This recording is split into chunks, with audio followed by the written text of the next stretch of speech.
Hello, it's Delegate Hough here for our weekly update. We're getting closer to the halfway point in the Maryland General Assembly session, and that means that bills are coming out faster in the House and the Senate. This week, a couple controversial bills started to move.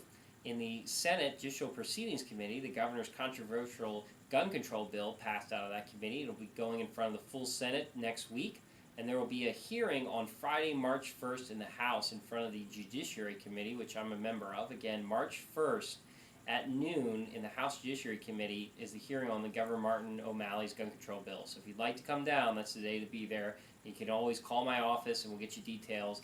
And also the governor's death penalty repeal bill also passed out of the Senate Judicial Proceedings Committee, and that'll be going to the full Senate next week.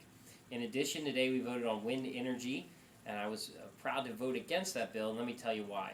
Many of you are probably familiar with President Barack Obama's Solyndra project, which was a giant boondoggle and cost taxpayers billions of dollars. Well, this will be another project that's going to cost taxpayers, in this case, probably millions of dollars. Ratepayers like you and me on our electric bill are going to have to subsidize the construction of these windmills out on the eastern shore. Now, why are ratepayers paying for it? Because private investors don't want to put money into it because it's too risky, and there's probably too little a return on their investment. So the government comes in, and this goes against all the principles that you and I, those of us who care about the free market, all the principles that we oppose: crony capitalism, picking winners and losers. So this was a bad bill. It's going to put taxpayers on the rate to build this risky scheme of a project out there. So I was proud to vote no on that one.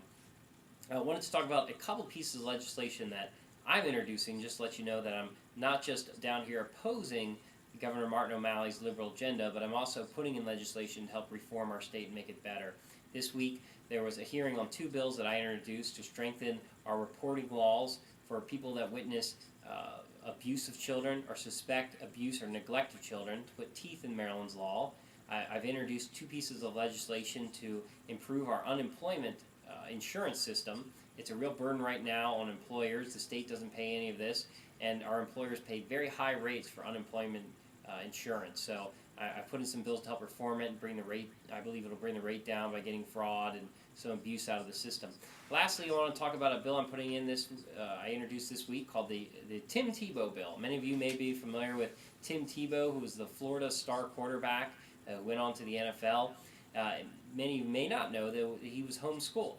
Right now, my wife and I are homeschooling our daughter, Caitlin. She's 5 years old, and so that the whole family can be down here during session, we are both homeschooling her, and regularly she attends Brunswick Elementary School. So, and homeschooling is something I've long time respected. I think parents who do it are doing yeoman's work. The children get a great education, and they're actually relieving a burden on the school system, saving the school system money, because these children, we obviously don't have to educate them in the public schools and pay for it. But at the same time, we should give them the option of allowing their children to play on high school football teams, basketball teams, swim teams, drama, any of those kinds of things. We should make them available, and that's all my legislation will do, is simply give them that availability, that choice, and that's all it does.